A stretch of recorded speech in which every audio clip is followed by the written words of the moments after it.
and welcome back to Rewildology, the show that explores conservation, travel, and rewilding the planet. I'm your host, Brooke Mitchell, conservation biologist and adventure traveler. Wolves.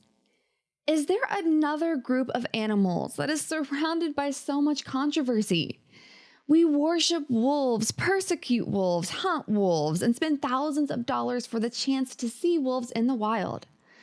Some of us want wolves wiped off the face of the earth, while others want these predators to be restored to all of their former range. On the show, we've explored human coexistence in the US, Canada, and Western Europe, and I had to ask, is this narrative true in other parts of the world? Are we just as torn about wolves in, say, Eastern Europe, where wolves were never fully wiped out? To answer these questions and so much more, today we are sitting down with Polish author Anna Maziuk. Beginning in 2014, Anna dedicated her life to telling the story of Poland's wolves through a human lens.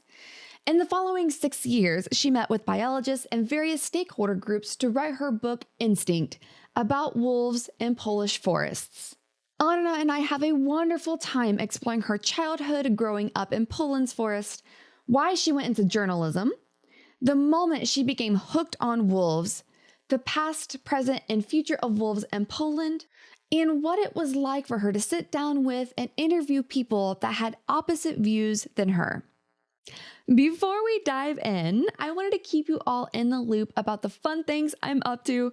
When this episode drops, I'll be somewhere in the sky on my way to Tanzania for my job with the Wild Source. The goal of this trip is to interview the biologist team at our Njozi camp and spend as much time in the bush as possible recording big cat sightings for a massive project I'm leading. Be sure to follow me at Brooke Rewild and the show at Rewildology, and then of course the Wild Source at the Wild Source on Instagram to see everything that I'm getting into. I can't wait to take a group of you to the incredible places that I visit. That will be a dream come true when that day happens. But okay, let's get back to wolves in Poland.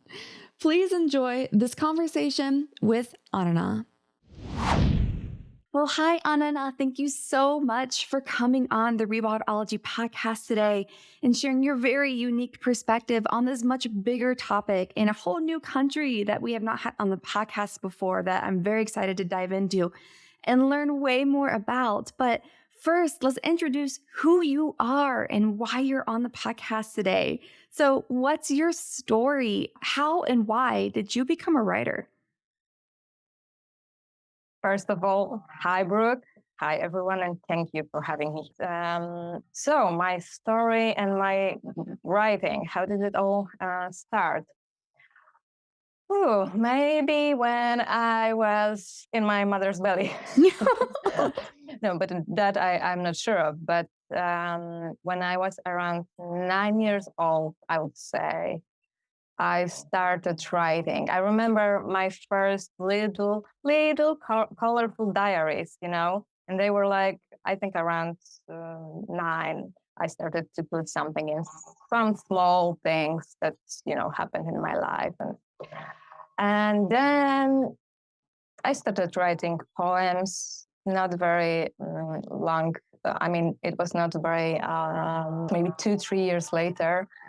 And I continued to write poems and then short stories. And yeah, I was just writing it all for myself. And those diaries it still happens actually with the diaries. Yeah. I still write them. Yeah. I even sometimes teach the class of writing a diary as a method of coping with your problems and a way of helping yourself, like to put things in order in your life somehow. And because this I call it emotional writing, this workshop. Anyway, so I was, a teenager, a very young teenager. And then I thought, why not continue doing it? And since I grew up in a very small town and a very beautiful region surrounded by lakes and forests, first of all, I was connected to the nature, but Second of all, I was disconnected from the whole world and things that a person can do in life. So I have just this one idea. I can actually write. I had not many other ideas. So I had this reporter guy who became an icon in Poland and also a role model for sometimes for me. He's already passed away, Ryszard Kapuściński. So when it came to the point in my life when I had to choose what I'm gonna study, what I'm gonna do next, I thought I wanted to be like him, to travel, to meet people, to take pictures, and to see the world and to tell others about this world in some beautiful, interesting way. And that was the idea at first. So I went to study journalism. And after those studies, I moved to Warsaw to do that, so the capital of Poland.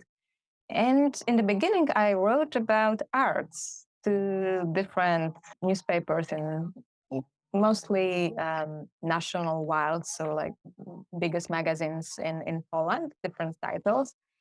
And then I really got bored with art.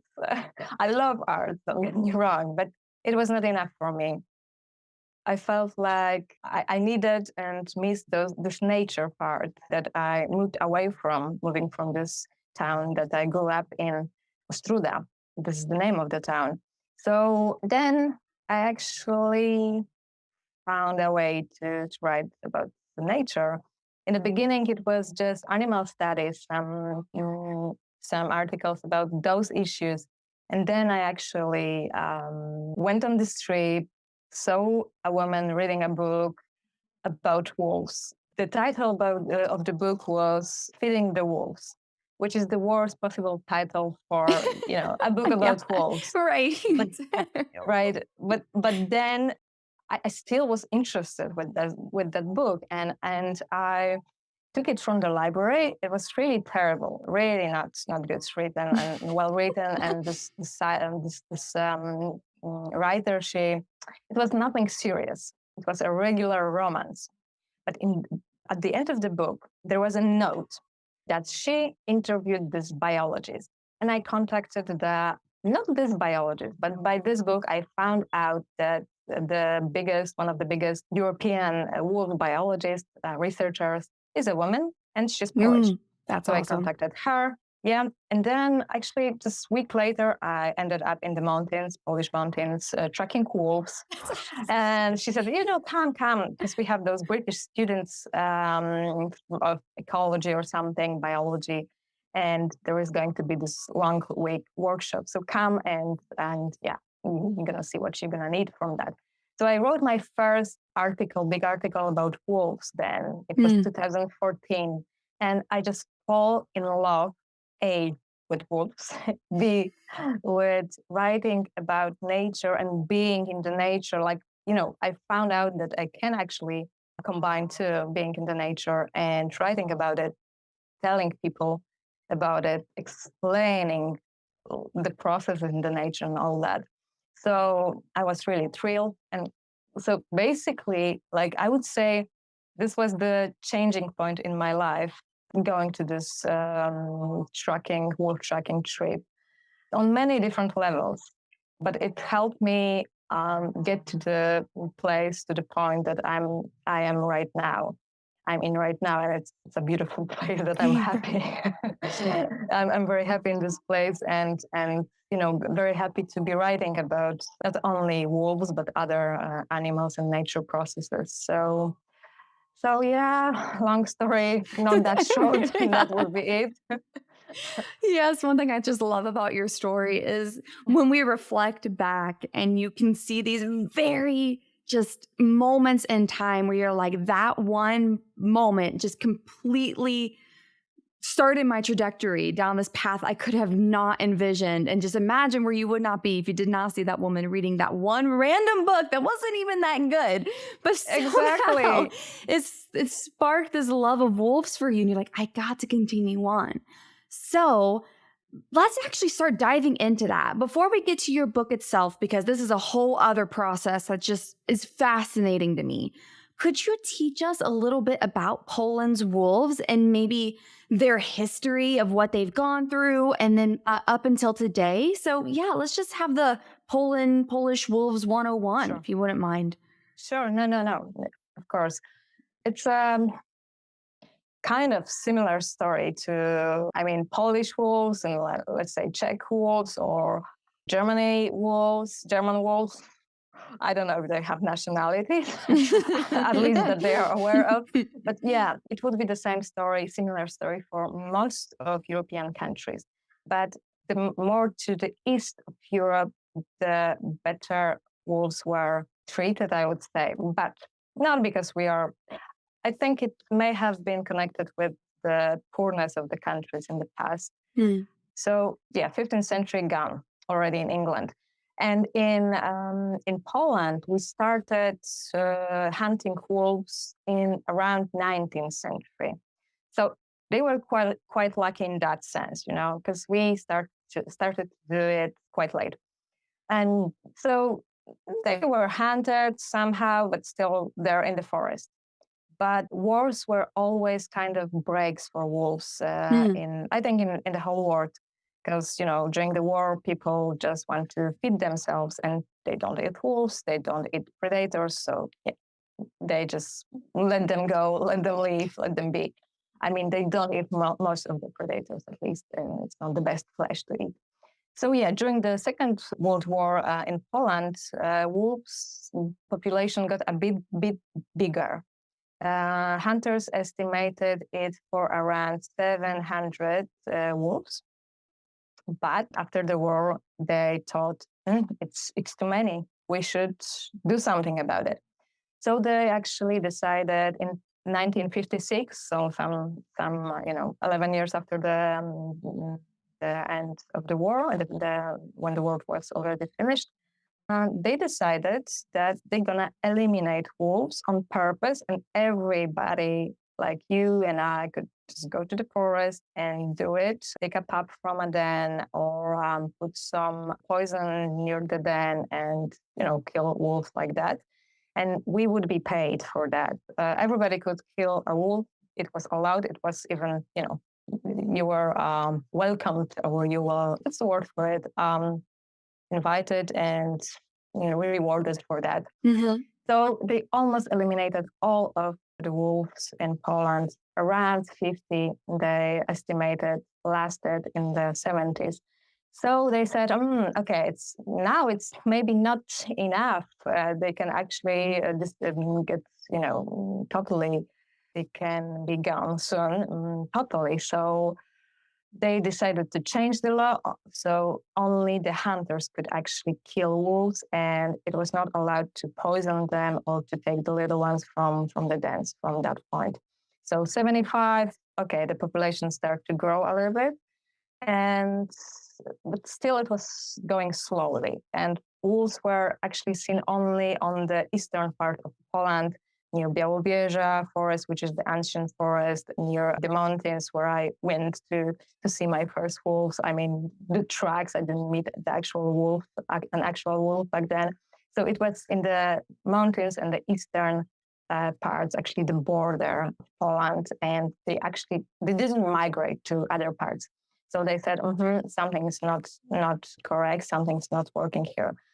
And in the late 80s and in the 90s, some NGO organizations started to advocate for a total protection of wolves. And it took some years, but in 1998, it started in 1995, actually, in some parts of Poland, we got full protection of wolves in the whole Poland. So since 24, 22, 98, 24 years now. They're protected. And when it started, the population was around 700 before the war. And now in 2019, they did some DNA countings, like national, wild countings. This program said it's around almost 2,000 wolves. Wow. Yeah. So it actually worked. The protection actually works, and we have a stable population in almost all the forests in Poland. And I would say the social acceptance is not that bad either, but still controversial. Maybe we're gonna talk about it some more. But yeah, I think it's a bigger problem in the surrounding countries. Poland is actually taken as an example in many parts of Europe because we did quite well the protection and we managed quite well the conflict. We have this quite well working compensation program. And so, yeah, it worked. But for ages, I would say, and since certainly many years, wolves were just, people were trying to totally eliminate them and kill them. And it was very, very peculiar, I would say, during the communist times also, that they would hunt them, in general, predators, not only wolves, hunters and foresters, because in the forestry we have this department of hunting, actually. There are two different organizations, the Department of Hunting in the Forest and the organization, and the hunters itself. It's like two different organizations. And the one connected to the forest is under the government. So the government is taking this money from the forest, let's say. So, and during the communist times, when you could actually hunt wolves, it was a huge business. So people like Fidel Castro or Tito or other like big country dictators would come to Poland to hunt our wolves, to hunt our bears, to hunt other predators here. There were also deers, of course. We still have beautiful deers and other moose, let's say, other animals. And it was a crazy business, crazy story, actually, how they did it, how there's, preparing the scene for that hunting, how it all looked. So I'm really happy and glad that it's over. But yeah, sometimes worried that if it will last, if somebody won't try to, people are still trying, hunters are still trying to get the law back to allow them to hunt wolves. So, yeah. Yes. Thank you for just taking us through all of that. And it's a great story to hear that they are coming back and they have come back so well. Just thankfully the adaptations of wolves, they can come back even after severe persecution, which is wonderful. And you've brought it up a little bit, and I want to let's dive in now. So you started to bring up the human side of this. And that is what your book is focused on. So it is the human aspect of the wolf. So let's just start going into that. Who did you talk to? What were some of the voices that you went out and saw and learned from? And what did you learn from the people that you went out and met? Yeah, I just realized we didn't say nothing about my book, so maybe I should give one sentence. Yeah, what is it about? yes, exactly. Please. Yeah, sure. So it's called Instynkt. So it's very symbolic, and as you said, it's a book about wolves, but wolves seen by people, and also a book about this relationship between wolves and people. And I tried writing this book. I tried to explain why do people fear wolves so much and hate wolves so much and love wolves so much at the same time. This one particular animal, not some other animal. No, it's not a bear. It's a teddy bear, even though a bear is much more dangerous, can be much more dangerous than a wolf. And we still fear wolf like crazy. Some people, many more people actually have problems with wolves than with bears, which is, not rational. And I wouldn't say we should have problems with bears. Absolutely not. Those are amazing creatures that we shouldn't just fear. But obviously, yes, they are big creatures that that should be treated with some respect and with reason. But coming back to the book, so yes, I wanted it to be a voice in a discussion about wolves. As I said, I had this fear that maybe those hunters who still try to make this really bad PR for wolves, like try to say they are nasty, they're gonna kill people soon, now they kill your sheep, soon they're gonna kill your babies.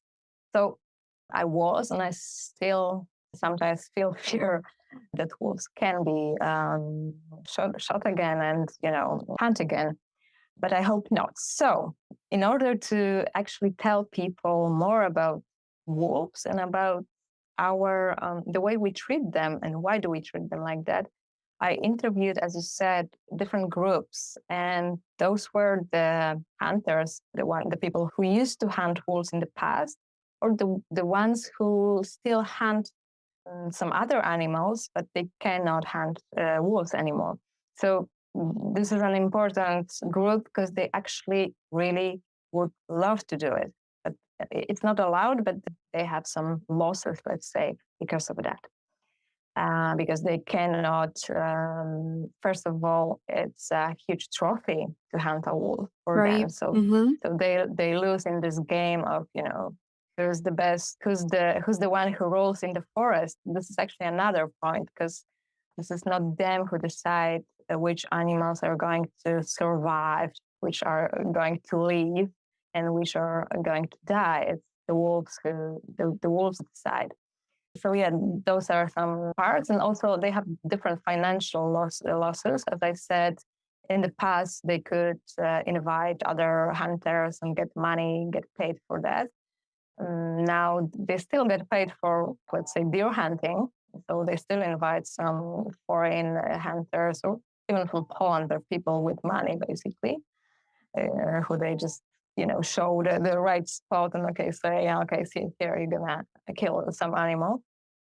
And if wolves kill too many, let's say, for them deers, then they kill less. So this is the kind of laws they have. I talked to farmers because this is the group that actually have some, let's say, real problems with wolves. They lose their stock, they lose their animals because wolves sometimes kill them, especially and mostly when they are unprotected.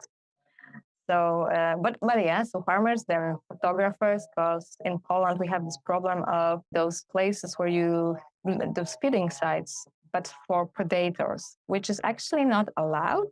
But some people still do it in some parts of Poland. So they feed bears or wolves, and then it can generate a huge problems. So I also write about this and talk to those photographers and talk to different kind of photographers or filmmakers, the ones who did some educational movies, let's say, because I wanted to show the context and how those movies were made, because this is also controversial. It's like those wolves, for example, were raised like by humans, and it was not that they were found somewhere lost, alone in the den, but they were actually bred on purpose to be an actor in a movie, which, in my opinion, is controversial. But it was a few years back. Now those people and those movies are,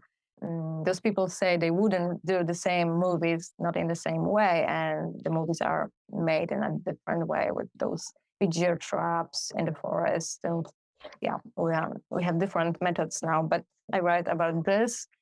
I talked to a lot of biologists, researchers, and just walk with them around the forest and listen to their stories and their research. But actually, I want them to show me how it all works. So if you have this thing called a landscape of fear, which is, I don't know if you've heard of it. Oh, go ahead and explain in case someone listening hasn't heard of that before. Yeah, the landscape of fear is kind of like a landscape where you have a lot of old fallen trees, quite big, like, I don't know, some huge oaks or different old trees, a lot of them fallen down, and deers that eat there, they don't feel safe if wolves are around. Because if they are around, they don't see very well, they don't feel, if they don't feel safe, then they don't eat too much in one spot. So they move a lot. So that they don't eat too much of the forest, of the growing trees, actually. So this is the way, actually, the wolves can save or, in a way, save the forest or help the forest grow. And this landscape is called the landscape of fear. It was researched in Poland by this international team, actually. So yeah, I write about things like that, and I just talk to regular people that have some wolf stories that live nearby forest. Or I'm thinking if there is anybody else that I didn't think about now or didn't talk about yet. But basically, anybody who is in any way connected with wolves can be connected with wolves and can have some, opinion and relationship. Because I wanted to see how those dynamics happen, how those feelings of, let's say, fear or love grow inside of people. So, yeah. Yeah. So then what would you say is the main takeaway from it? What was the voice or the goal that you had with talking to so many people and getting their perspective in one coherent book? So what was the main, like if somebody read the book, what did you want them to walk away with? Yeah, my aim, I would say, an idea behind it was that people will get why, and they would actually be able to come to this conclusion by themselves. So I gave the voice to those different groups, different people to speak for themselves. Only I maybe corrected or put like a little bit of my personal opinions, but really it was little things or not very directly, but I did it by, let's say, quoting some researchers or just giving the research after something that I thought was maybe not very smart. But it was not in a way to manipulate people in order to think whatever I wanted them to think. And people, after reading my book, say that it's the biggest advantage of this book, that it's quite actually written in a way that you can, try to get your own opinion on things. Yeah, I'm not there as someone who's judging those people. And it was really my aim to try not to judge and try to understand. But I was hoping that people would get the idea that it's mostly this fear and the stereotypes are repeated by people from centuries. This has nothing to do with reality. If you put it all together, you just see how it all works, how it's created, those legends, those myths, those very dishonest and very really bad opinions about wolves that have nothing to do. They have nothing to do with reality, because wolves are this very familiar, very interesting, beautiful, wild creatures who just fear us mostly. They fear us. And they try to survive simply. And so this is the story in my book. Like, I actually forgot to mention the most important characters and heroes of my book, wolves themselves. I wrote about wolves that actually walked through Poland with GPS and GSM collars, and I could track them, track their journeys in a way. And some of them were killed, so there were reports like from after the death and all that. And I could actually dive into their life a little bit and tell those stories and tell people how this wolf life looks like. And I tried to do it in a way it's not from a wolf perspective, but it's not a human perspective either. It's something in between, which was a bit experimental, but I thought, so people would actually understand wolves, would get the idea what kind of animals they are. Because once they do, they actually can change, and once they change their opinions, and once they do, they actually can maybe fall in love with those animals, or at least start to like them. If they like them, there is a much bigger chance they're gonna be all for protection. Not if they're gonna understand those processes that we talked about just a little bit, like this landscape of fear. So basically, what wolves do in the forest and in the nature. All predators and all animals have their place in this ecosystem, but most people just don't know it. And I try to explain it in a very understandable way. This is also one of the aims. Yeah. So Yeah. I try to, let's say, translate this research language to the regular people language. This is another thing I do. Which is super important. It is so important because, well, one, most scientific research is still behind some sort of paywall where it's really hard for most people to even get their hands on. And even if they could, it's very hard to even interpret a lot of those. So that's why, your voice is so special in here, where you're able to take all of these different stakeholders, the research, the people that are just, citizens in your own country and that are with these wolves, and like, what is their opinion?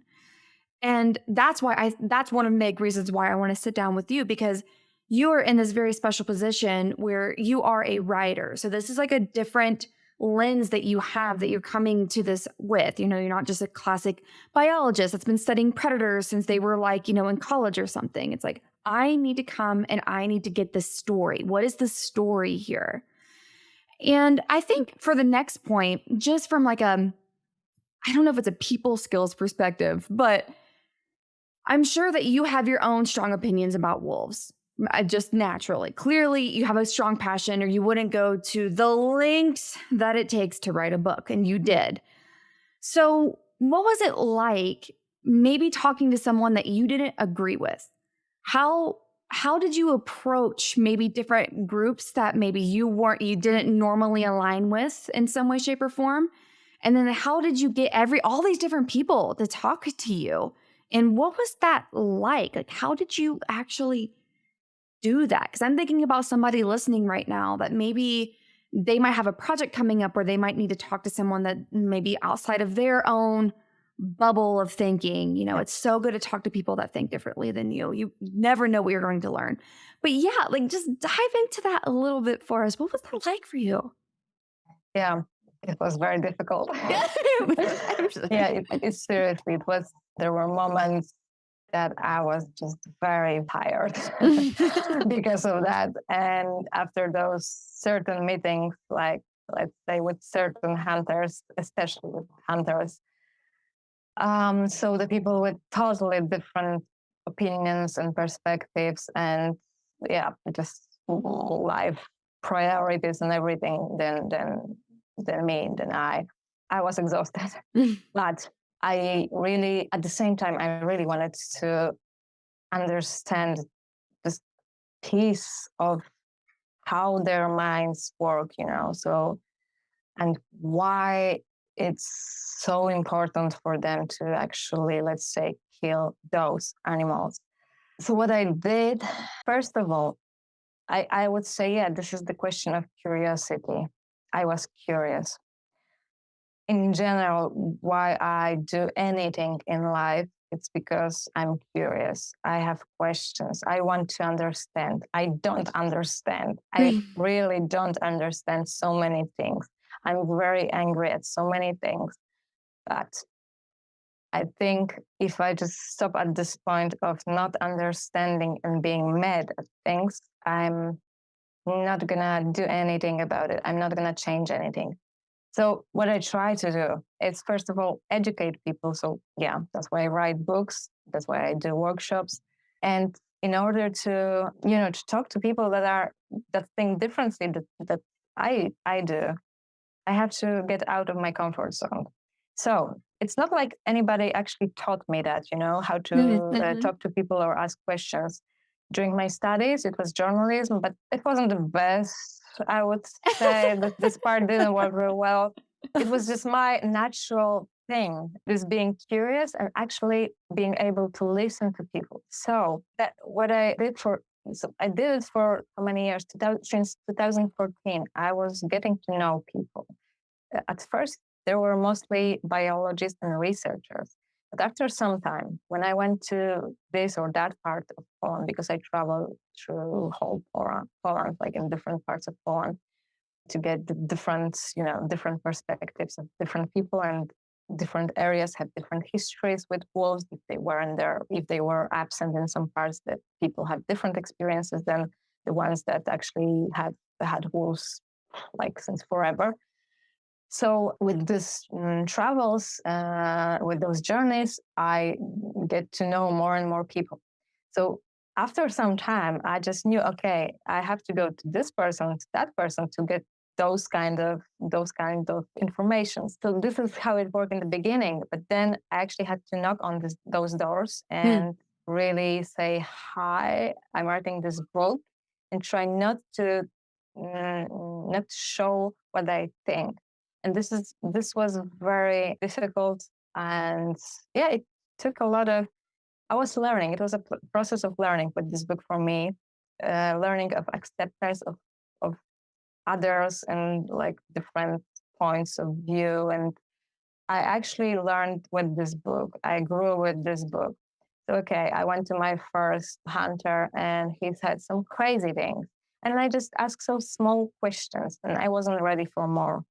But then after this first meeting, I just called him again after some time. And then we met again, and we talked for some more.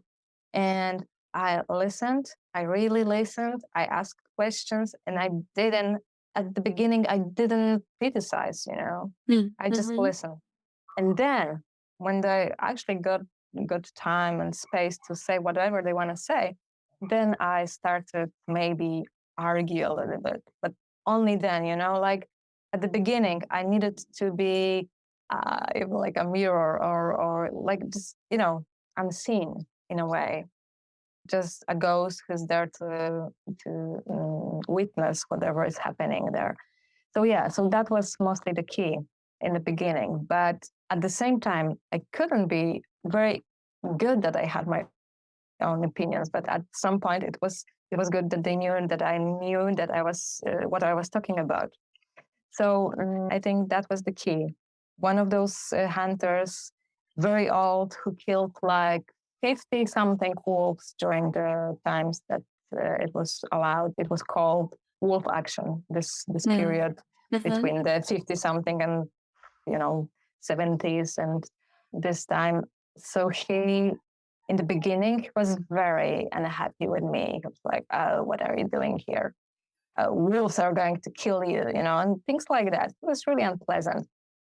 But then after some time, and he would say, "Yeah, I was trying to get some notes. I knew I couldn't record him because he wouldn't agree to that. So I asked, if somebody doesn't agree, I just don't do it. I'm ethical, so yeah. So I tried to do some notes, but he would stop telling me he's sorry when I was doing that. So I just stopped doing those notes and just listen. So with those listening, with time, he said, "Okay, so maybe come in. I get you. I will get you some tea or whatever, some coffee." Okay, and then we talked like for 3 hours. Wow. And I felt some sympathy to this guy at the end, I understood why he did what he did. He was one of the first people who, after the war, came to these mountains, and it was very difficult, hard times. And in order to support your family and your cows, to protect your cows, your stock, you actually had to be cruel sometimes because people didn't have money. It was hard to build fences that would work and all that. So if this wolf pack killed your only 5 cows you had, and the cows that you feed your family with, and maybe this milk of those cows, and I don't know, fat, other things. Maybe you sold those cows for some other purposes. So in the end, I could understand understand why this guy did what he did. And it was this whole propaganda to hate wolves, and you were so well paid to do it. So yeah, that was the process, more or less, me being curious and listening. And it worked similarly with every group, actually, that I went to and talked to. I love that you just brought up that example. That is, I don't even know how I could have dreamed up a question to bring that example up because, me working with predators so much too, that is commonly the narrative. It's no one just wants to inherently hate stuff. Like, I really wish that narrative could just go away. It's like there's usually a reason. There's some sort of reason. And like, I don't know how I would feel if my family's life and livelihood was on the line like that, especially post-war.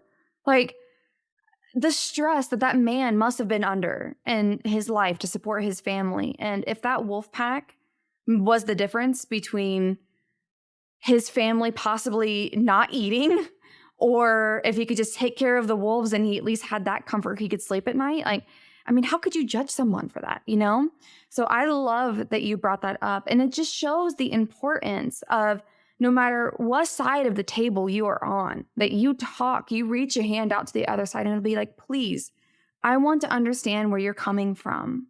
Can you explain your story of why you feel that way? No judgment here. No judgment here. I just want to hear. Because only then you can actually start a conversation. You can start talking with those people. And this is what I did also. When I talked to the farmers in the beginning, I was listening to their stories, to their complaints. Sure, I know. Yeah, sure, yeah. But then I said, okay, but do you do this? But do you know that about wolves? And, I just gave them some knowledge, some examples, just talk to them. And they were like, yeah, right. You're right. I've seen that they were changing their opinions a bit, that they thought they actually can change something, maybe in the way they protect their stock or something, their animals. So it's absolutely necessary. It's very complex why people kill, why people hate, it's not one reason mostly. There was this other guy, he's still alive. He killed, there are legends. Some of them say 70 wolves, some of them say 150 wolves, just one guy. But he wasn't hungry. He wasn't protecting his family in that way. He was earning money. He was earning money, actually gaining a lot of money, because he was the one who would lead the rich hunters to the wolves. He would put this carcass or whatever, that some flesh in front of those in the feeding sites where you had those. How do you call those places from which they shoot animals? Like a hide? Like a hide? Yeah, and a hide, exactly. So he would take people there and he would just get a lot of money. He would become a rich person, actually, because of that. And I saw no rational reason, why he would actually kill wolves. He just liked killing them. It was something that gave him power, power is the right word. I mentioned it before, but very shortly, who has the power in the forest? Who has the power over the animals in the forest? And this is a huge question. And yet to understand that, in order to talk to those people, you at least have to know that, to understand that, but from a different point than just judging judging perspective, because if it's going to be this one, then you're gonna be close to actually talking to them. Right. I wouldn't want to talk to somebody who's judging me. You know what I mean? Like, why? I wish people had that perspective more, where they could flip the lens on themselves. Like, would you want to talk to you if you were approaching somebody in that manner? I wouldn't. Like, that's why I'm so open-minded and talk to so many different people, and why I why I just wanted the opportunity to chat with you too, because yeah, we all have our own thoughts, our own morals, our own ideas about living with this different wildlife around the world. But that doesn't discount somebody else. And that doesn't mean that we can't listen to them either and have this open dialogue and then share it in a way that doesn't offend them, that gives them a voice, that everybody, this one animal that can bring so much controversy as the wolf. So I guess my next logical question, so you're Polish, you live in the country, you know all about the wolves, you've talked to everybody. From your perspective, what does the future look like for Poland's wolves and maybe Eastern Europe's wolves? Okay, it was me who mentioned the Eastern Europe part, which is controversial too. Yeah, it's funny, but it was me who said it. It's true. We say we are in Central Europe, which is kind of funny. I mean, we are, and I don't mind either. But if I think about Eastern Europe, I think about Ukraine, Belarus, Lithuania, so Eastern from Poland. But there is this huge discussion about what's what. Where's the line? Yeah. Anyway, if you think about those countries, there you can hunt wolves. There were no breaks in hunting the wolves. You still can hunt them, and it's not very well regulated. They have a lot of problems, and you can. I give the Belarus as an example of how do you call it? Not contra example, but like a better example of how the hunting of wolves actually is not helping. It's like absolutely not a solution to some problems that we can have living nearby wolves, like cutting wolves in our country, because if you hunt them, it doesn't solve anything, absolutely anything. If you kill almost all of them, then it can help. Yeah. But well, we did it, and it's not a very great idea, especially now with the climate change and everything. It's so many different reasons. Anyway, so those countries you can hunt wolves, but basically in all the other neighbors of Poland you can't. I mean, Poland was first one because our wolves migrated after the protection. They migrated from Poland to Germany, from Germany to Holland, to Netherlands, and different Western countries from Poland. And Germany still protects their wolves too. Then Czech protects the wolves. Slovakia now, from 2 years or almost year at least, they have full protection of wolves, which is great. It was a huge success. So most of our neighbors actually protect wolves, which is good. This gives the population like some chance to be those eco corridors to actually work the population to get like in a better shape and all that. So that's good, and this is the European trend, I would say. And Poland is a leader in that. And even though we have very strong voices from those hunters, mostly some foresters who hunt too, some farmers, but mostly farmers, I would say they are somehow pushed by the hunters to be so much against.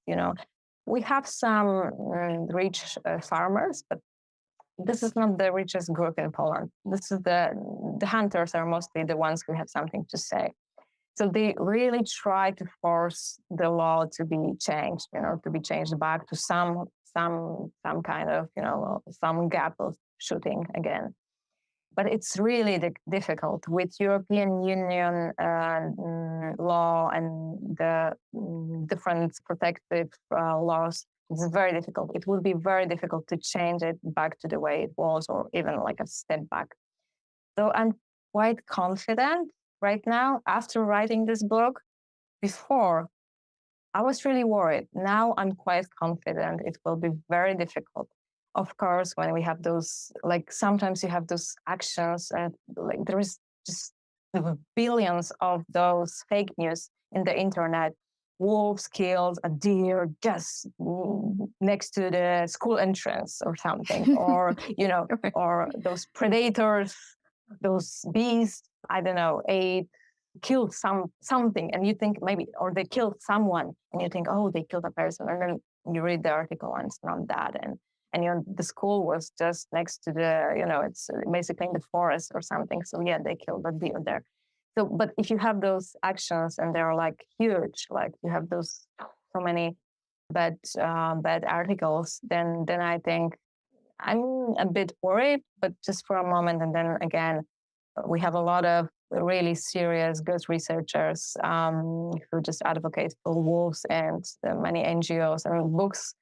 Maybe not like mine, because mine is the only one which shows this social context, I would say, the social background behind this wolf protection, or getting it reversed. So I think we are safe, and we are in a good place because the population is stable. Yeah, we have wolves all over Poland, and as I said, they migrate, and yeah. So I hope it's going to continue like that. Yeah. That's good to hear. It's good to hear. It's amazing when you could do all the research and like, okay, good. Yeah, I feel pretty solid. But yeah, but good. You never know, because there's always that fear on the back of your mind. Yeah. But for now, I think it will be very difficult.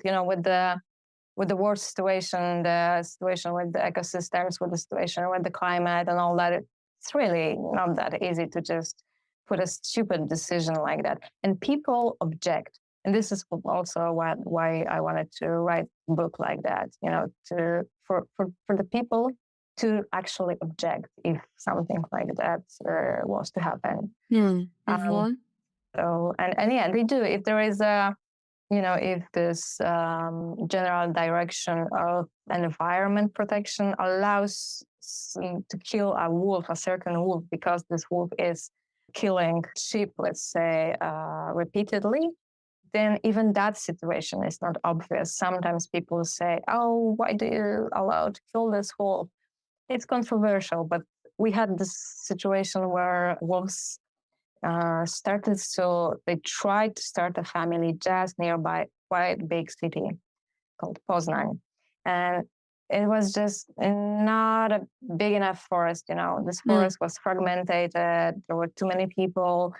So with time, not enough ungulates for the wolves to eat and all that, to hunt. And with time, those wolves started to get sick and would hunt those dogs around, just walking around. People would get very unhappy with the wolves because, somebody saw a wolf hunting a dog, like killing a dog. And so there was this huge discussion, should we kill this pack? And some people wanted to do it. And some people actually were against. They said, no, we should try to get them and just get them the medicine and let them be, or maybe put them into some other place, get them to some other forest. There are no other forests. And as somebody who knows anything about nature and nature conservation, all that, that it's not possible to just take a pack of wolves and just put it wherever. They actually have their own territory and all that. And we just don't have any more free, let's say, a forest in Poland. Wolf packs are everywhere, but on a stable level. So the ones that try to get nearby those big cities, mostly they just don't survive. This pack actually died in a natural way. There was this huge discussion, but in the end, they probably all just died in a, natural processes. But it was very hard to explain to people why it's so hard to take them away from the nature, or, to solve this problem, because they just wanted to have those short way answers, I would say, and it's all very complex. Yeah. There's never a straight answer when it comes to conservation. Really is. Yeah. So your book is done. It is out. Anyone can read it, especially if you can read Polish, then you can read your amazing book. So what's next for you? Is there anything that you're working on that you can talk about or not? Or I feel like, this like big moment, you did it, you wrote your book, it's published, it's doing great. So like, then what? I mean, does that feel weird? What are you looking forward to? Yeah. In the beginning, it was like, no, totally. I didn't want to do anything else because I was still so much in that book. I was doing it and working on it for a few years, basically since 2014. But in the beginning, it was just writing articles. Then it was gathering materials for the actual book. But still, I was so, like my head was filled with that wolf stories, and just wolf tracking, me going to the forest and just tracking those wolves and trying to understand them, trying to get to know the way they live and all that. And I wasn't ready to just let go of that, and I was kind of unhappy to do it. Like, oh no, is this over? Like, what now? But no. So first of all, you have those publishing meetings, authors meetings, and I still talk about wolves, educate about wolves. So I'm working on that on a book for kids, and it's still connected to the nature and different topics that are a continuation of the work I did before. So I'm very, very excited about that too. And yes, I do work on another like book for adults too, and it's going to be about nature protection, people like humans, animals, and different parts of nature relations again. And I hope for this book to be even more complex. This one is quite complex already, showing this the reasons why. And I hope with this one, to explain even more of the processes, natural processes in the ecosystems and all that, what comes from what, and all that. But also, I would like to tell more about our human nature and the consequences of our behaviors, because there are huge consequences. And I try to, with that book, I try to connect the dots and show what's going to happen if we're going to continue doing that or that. So I cannot say like exactly what this book will be about, not yet, but I'm very excited about it. And yes, in the beginning, it was, as I said, hard to say bye to wolves, but it's absolutely not like a total, it didn't happen. I'm still very much into the subject. I'm giving all those talks, and this topic is still with me, and those animals are with me all the time in the forest. I have my meetings. I mean, not scheduled, but sometimes I just have. I was lucky a few times to actually meet wolves, see wolves in the forest, in the wild. So I'm always happy to go there and see how are they doing, and know that they're safe, and check, okay, there are those 7 pairs of tracks. Good, it's fine. They're all there. Yes, and when you get done with your next books, we'll just have to have you back on when you're allowed to openly talk about them. I know that we got to be a little secretive until that point, but it's awesome. You're still writing, and you're still going to contribute to the next topic, which is very exciting. And one of my last questions that I love to ask everybody that comes on is, so you've been through a lot, you've experienced a lot, you have a lot of knowledge and just experience in your years in the field. What advice do you have for anyone listening that they could walk away with? Yeah, it's good that you say walk away. I would say I would really wish for us that more of us would actually decide to walk away from time to time, or more often at least, from animals, but in a way that instead of getting closer and closer, wanting to see, wanting to discover, I mean, but on the costs of those animals. Like, if I get too close to a wolf, let's say, then probably he or she, this animal will get scared, will have to run away. And there are so many of us humans that those interactions and those, our impact is huge. So in that sense, I mean, just to take a step away, step back is the correct, actually. Yeah, to put it correctly, it's a step back. Yeah, instead of, going and having like this picture, I know it's going to be a great picture and I really want to take it. Let's think about this, the lives of those animals that they're interrupted so many times already, like so many things, the logging in the forest, the tourism, this, that. Let's not be an extra element to the stress level in the forest, in the nature. So yeah, I would say let's give some more space to the nature, to the natural part of the world, to the rest of the world, because we are obviously a part of it. But yeah, let's make some space and be more aware and whenever we are with the nature. Because as I said, I love to go to the forest. I love to, if I encounter an animal, I obviously try to, like, take pleasure from this moment. But if I see that the animal doesn't see me, doesn't hear me, feel me, sense me, I try to just walk away and not to scare this animal. So that would be it, I guess. That is really, really good advice. I completely agree as well. Just seeing so much wildlife, it really is amazing how much we can stress them out. Even wildlife that is habituated to humans, because maybe they might be in a protected park where they know that they're safe, but still, sometimes that line can be really thin between comfortable and not comfortable. So that is really great advice. But how can somebody, if they want to reach out, maybe when they want to talk to you more, or maybe want to read more about your book, or follow you and see all the things that you're up to, or maybe when you're ready to announce your next book, how can somebody get a hold of you? Yeah. So probably the best way would be to follow me on Instagram by just, putting my name, Anna with double N, Maziuk. I'm sure you're gonna I'll put it make on sure your the links, yes.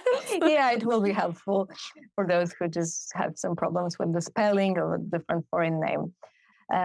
So yeah, the Instagram will be the best way to contact me, I guess. And if I would love for my book to be translated into English, it's I would say it's a universal story about humans and Mm. animals and wolves. So it's a Polish context, but it's also a story about those two species. Yeah, maybe that will happen one day.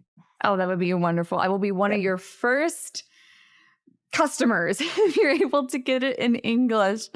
Maybe I could read a little bit of like Google Translator, but I don't know if I can do a whole book. So I hope one day you can get it in English so that, us pretty much anywhere can also enjoy your beautiful work and the story and all the time that you put into the story, and sharing what the wolf story is from Polish citizens' perspectives. Like, that's just such a very special view of this very conflict-ridden, beautiful, wonderful, just also normal species.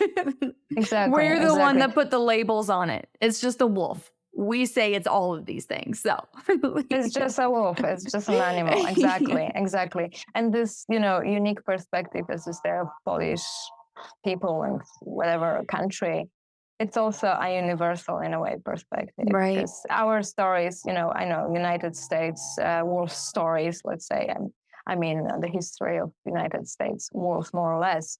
I read some books, and this is basically the same. Yeah. Hate and love, and farmers and hunters and politics, and the same story. Right. So yeah, it's special and the same at the same time. This is amazing. Yeah. Well, Anna, you're an amazing person. And again, thank you so much for sitting down with me today. So again, thank you so much. Thank you, Brooke, very much for having me here. Thank you. It's a real pleasure and honor to be talking to you here and to all your listeners. So we'll see. Yeah. Thank and you. I hope to see you again. Yep. And Yes. to talk to you again. I really hope Anna is able to translate her book into English for all of us to enjoy. If you have a connection that might make this dream a reality, please let me know and I'll connect you with her directly. If you have a question about today's episode, please submit your question in the Rewildologist Facebook group. As always, I want to thank you for being a part of the Rewildology community. If you'd like to support the show, some zero-cost ways include subscribing to the podcast on your favorite streaming app, leaving a rating and review to boost the algorithm, which will present the podcast to more listeners, signing up for the weekly Rewildology newsletter at rewildology.com, subscribing to the YouTube channel, and following the show on your favorite social media app. If you'd like to financially support the show and help us keep these stories on the airwaves, consider making a monetary donation at Rewildology.com or purchase a piece of swag to show off your Rewildology love. At least 10% of proceeds from this show will be donated to our conservation partners. I'd also like to thank Focusrite for powering the podcast sound. If you'd like to see the Focusrite gear we use to record the show, head on over to rewildology.com and check out Nature Podcasting under the Resources tab. Until next time, friends, together we'll rewild the planet. Hey, thanks again for listening to this episode of Rewildology. If you like what you heard, hit that subscribe button to never miss a future episode. Do you have a cool environmental organization, travel story, or research that you'd like to share? Let me know at rewildology.com. Until next time, friends, together we will rewild the planet.